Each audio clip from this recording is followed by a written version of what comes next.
চলো দেখে নেব যে তোমার পার্টনার তোমাকে এই মুহূর্তে কি বলতে চায়, যার কথা ভেবে তুমি এই রিডিংটা দেখছো। তোমার পার্টনার সে তোমাকে এই মুহূর্তে কি বলতে চায়, তার মেসেজ কি রয়েছে। দেখো, সে কিন্তু এখন তোমার ভ্যালুটা না বুঝতে পেরেছে। যদি সে তোমাকে ভ্যালু করতো না বা তোমাকে একদম টেকেন ফর গ্রান্টেড নিত, আজকে যে তোমাদের মধ্যে একটা নো কন্ট্যাক্ট সেপারেশন এসছে, তোমাদের মধ্যে দূরত্ব এসছে, সেটা কিন্তু তোমার ভ্যালু ওকে বেশ বুঝিয়েছে।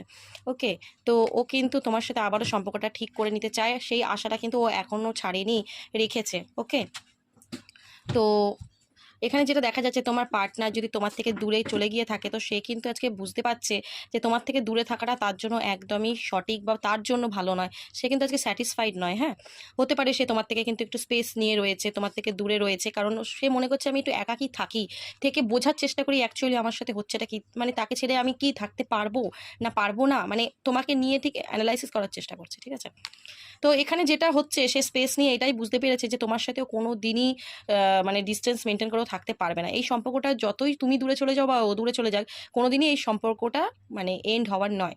তোমরা মানে যদি 3D-তে ডিস্টেন্স তোমাদের হয়ে গিয়েও থাকে, তো সোল লেভেল থেকে তোমাদের কোনোদিনই দূরত্ব হবে না। ঠিক আছে, কারণ তোমাদের সম্পর্কটা, তোমাদের ভালোবাসাটাই এরকম।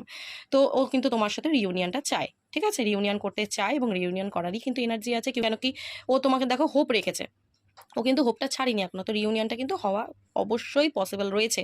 তো এনার্জিটা কিন্তু খুব ভালো রয়েছে, এনার্জিটাকে ক্লেম করো, ইউনিভার্সকে গ্র্যাটিটিউড প্রে করো। ওকে, চলো, থ্যাংক ইউ সো মাচ।